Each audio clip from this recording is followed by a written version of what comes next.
السلام عليكم ورحمة الله. الحمد لله رب العالمين والصلاة والسلام على سيدنا Muhammad وعلى آله وصحبه أجمعين. Welcome all to this new program, Islamic Perspective, where we answer your questions regarding general Islamic matters, whether it's regarding fiqh or everyday matters or general Islamic matters. طيب. Today we'll be reading some of the questions that we have that have arrived to us. The first question that we have is a person here asking a question saying, Assalamu alaikum wa rahmatullah, wa alaikum assalam wa rahmatullah wa barakatuh. My question is regarding the person who enters the jama'ah late after missing one or more units. When do I stand up to complete my prayer? And then the question goes ahead and says, should I sit every 2 units when making up the prayer? Jazakallah. طيب, alhamdulillah wa salatu wa salam ala rasulillah. This question is regarding a person who comes late to jama'ah.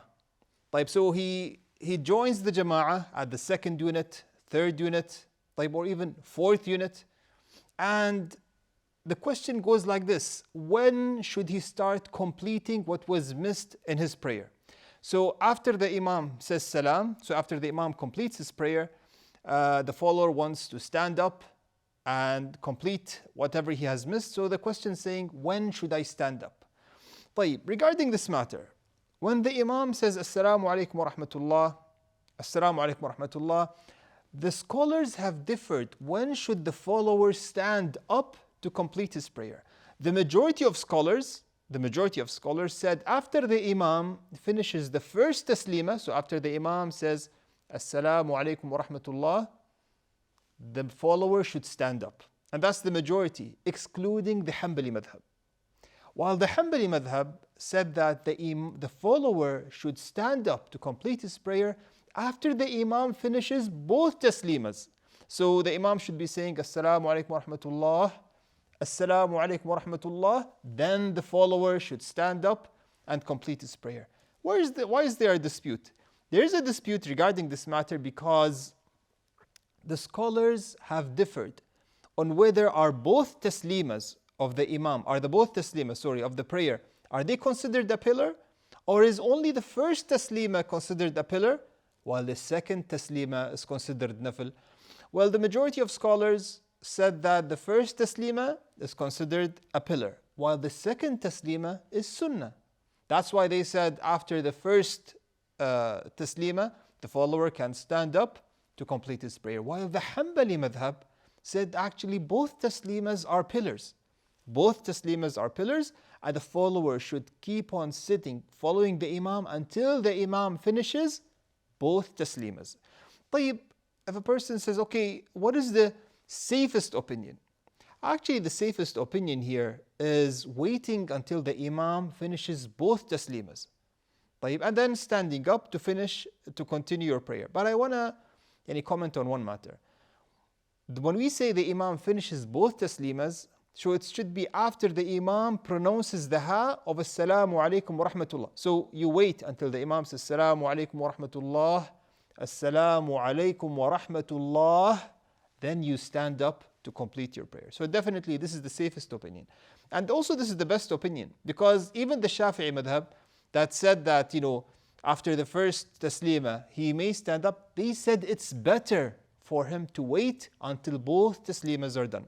So next time, if you were in a worship, in a prayer, and you were late, you came actually late, and you joined the jama'ah after missing 1 or 2 units, you have to wait until both taslimas are done, then you stand up, طيب, and continue your prayer. Now the second question regarding this matter, he said, should I sit? Apparently he means sit for tashahud. Should I sit every 2 units when making up the prayer? So this is another matter, which is when the follower stands up to complete his prayer, is this considered the start of his prayer or the end of his prayer? Yani, a follower came in and he joined an imam in the 3rd unit of a Isha prayer, let's say. 3rd unit. So he joined the 3rd unit, or let's say he missed the 3rd, he joined the 4th unit, he joined the 4th unit. So how many rak'ahs did he miss? He missed 3 rak'ahs. After the imam said Assalamu alaikum wa rahmatullah, Assalamu alaikum wa rahmatullah, he stood up to pray. Now, after finishing the first unit, should he sit down for tashahhud? Or is it that he has to wait and pray 2 units and then sit down for tashahhud? This is again a matter of dispute, and it is based on the famous question, which is the follower, when he completes whatever he makes up, is it the start of his prayer? Is it the start of his prayer, or is it a completion? Is it a completion of what he has missed? So the Hanbali and Shafi'i madhab, they said that whatever the follower, whatever he catches of the Imam's prayer, this is considered the start of his prayer. Yani, for example, the follower has caught the 4th unit. So the 4th unit for this follower is considered what? The first unit for him. If this is considered the first unit for him, then after standing up to complete his prayer, after praying 1 more unit, this is considered the 2nd unit. So what should he do? He should sit down for tashahhud. And then after finishing tashahhud, he stands up and completes the 2nd and 3rd, he completes the 3rd and 4th rak'ahs. This is wallahu a'lam the stronger opinion regarding this matter, because there is a hadith regarding this specific matter, and the scholars differed regarding this hadith. What does it mean? وَمَا فَاتَكُمْ فَقْضُوا. And there's another narration that says فَأَتِمُّوا.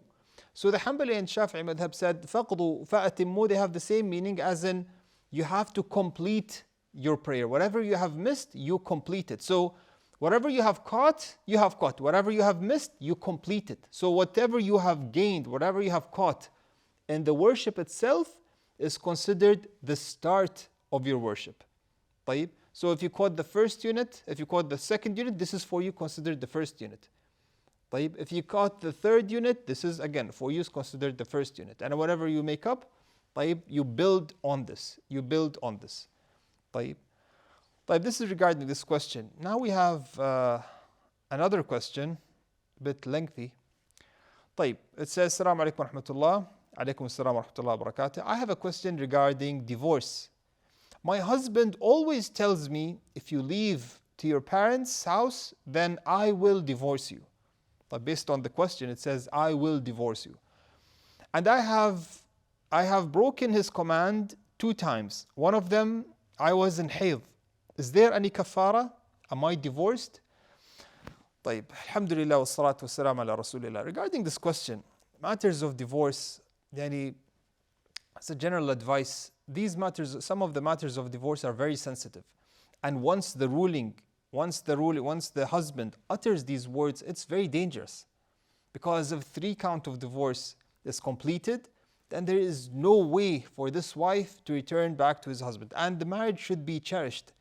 And it should not be used, breaking the marriage should not be used as a threat. Whenever there's a problem between the husband and wife, khalas, the first thing that he goes to is using divorce as a threat. This shouldn't be the case. Is marriage is it that insignificant to your eyes that the first option for you is to threaten her with the actual marriage? This shouldn't be the case. You know why? Because certain words used, uttered by the husband could put him in a very difficult situation, especially if it was a conditional divorce. But when you read the question, you have to pay attention to the words of the husband. The husband said here, if you leave to your parents' house, then I will divorce you. طيب, I will divorce you. Is this considered a conditional divorce? As in, if you leave to your parents' house, you are considered divorced? Or is it considered a threat to divorce? Or is it considered a threat to divorce? Wallahu alam, based on the wordings of the question, it seems that this is a threat to divorce. So the husband is saying to the wife, if you leave to your parents' house, I will divorce you. It's a threat from the husband to the wife that if she leaves to her family, to her parents' house, that he will divorce you. It's a threat. He might, apply this threat, he might act on it, or he might not. So we don't say that this is a conditional divorce. A conditional divorce is when the husband says to the wife, if you leave to your parents' house, consider yourself divorced. Or you are divorced if you leave to your parents' house. This is clearly a conditional divorce. And the four Imams will say regarding this matter that if she does this thing, if she goes to her parents' house, then she is considered divorced. That's why this is a very serious matter. This is definitely a serious matter. Yes, the fatwa in many of the courts is based on the opinion of Shaykh Islam bin Taymiyyah, where he said that this is not considered, the ruling here goes back to the intention of the husband. If he intended divorce, then it's counted as a divorce. If he intended to stop her and did not intend divorce, it's considered an expiation of breaking an oath. But alhamdulillah, this matter that we have today, it's not a conditional divorce. Why? Because it's a threat. The husband said, if you leave to your parents' house, then I will divorce you. So, to answer your question, is this considered a threat? Is this divorce counted? No, it's not counted because it's a threat. There's no divorce actually. It's a threat. And we advise the husband not to use these words, because what if it was that he's angry or any dispute, then he ends up giving her divorce. And we don't want that. But the other part of the question, she says that one of them, I was in hayd. So apparently she thought that the divorce was applicable. And she's saying that one of them, I was in hayd. So the question here, what is the ruling of a husband pronouncing divorce to a wife at the time of her hayd? Is this divorce valid? Or not? We say, Wallahu A'lam, is that divorce directed from the husband to the wife is considered a valid divorce. Even if she was in her hayd. The divorce is valid. But we ask this question, when is a divorce considered according to the Sunnah? What does it mean, a divorce according to the Sunnah? Because subhanAllah, in Islam, even if you wanted to divorce, there's a Sunnah, there's a way for you to divorce. When is it? To divorce the wife in a purity that no intercourse have occurred. To divorce her in a purity where no intercourse has occurred. So if the husband wants to divorce his wife, he should make sure that when divorcing her, that it should be in purity, number one. Number two, it should be in a purity that there was no intercourse in it. This is very important. And number three, to make it a single count of divorce and not a 2 or 3 count. With this, it's considered, talaq sunni, not talaq bid'i. Talaq sunni as in it's a valid divorce. Like what if a person divorced his wife in a purity that he had intercourse in? Or he divorced her with more than 1 count of divorce? Or he divorced her in her hayd? Will this be considered a valid? This is considered a divorce not according to the Sunnah. And what does this imply? It implies that this is a sin. It's haram. It's haram for the husband to divorce his wife in a purity he had intercourse with her, or during her menses, or more than 1 count of divorce in a 1 word or in a session. This is all haram. Not according to the Sunnah. But the question is it counted? Yes, it's counted. Yes, it is counted. So this is just for you to understand the matter, because as we mentioned regarding your matter, that what the husband said is a threat. Whether it occurred while you were in hayd or not makes no difference. Inshallah, the divorce does not occur. And she's asking, is there any kafara? There is no kafara, and you're not considered divorced. She's then saying that once in the middle of dispute, I said to my husband, I divorce you. Is that counted as a 3rd count of talaq? As we mentioned, divorce occurs from the husband. If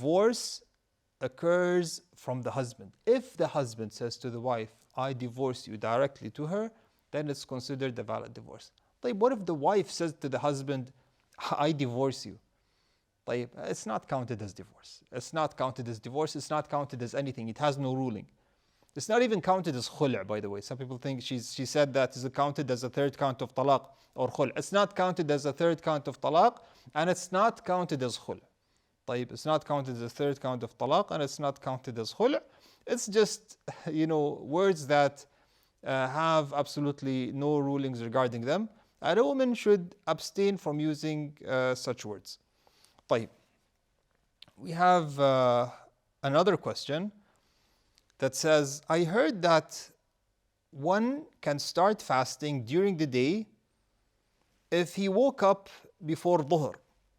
So basically he's asking about, is it permissible for a person to start his fast during the day? طيب. And then the question goes and says, can I start my makeup fast from Ramadan? طيب, there are two matters here. First matter is, can a person initiate the worship of fasting during the day? Yeah, we know that fasting starts, if a person wants to fast, he should abstain from dawn all the way until sunset. طيب. So this person here is saying, okay, can I start my abstaining during the day? Well, yes, you can. On one condition, that you did not have any or did not do anything to invalidate your fast. Yani, for example, a person slept in the morning. He prayed Fajr, he slept before. So from the time of Fajr Adhan all the way until him waking up in Dhuhr, he did not eat or drink or have any intercourse. طيب. And in this case, a person may fast, may initiate fasting, and that's it. But this is only specifically for nafil fast. While obligatory fast of Ramadan, one should start from dawn all the way until sunset.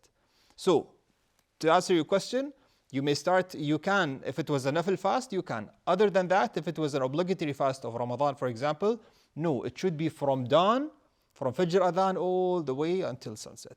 With this, we have answered your questions, and inshallah, we're looking forward to receiving your questions and meeting you again, inshallah, in other episodes from Islamic perspective. هذا والله أعلم وصلى الله على نبينا محمد وعلى آله وصحبه وسلم. جزاكم الله خير.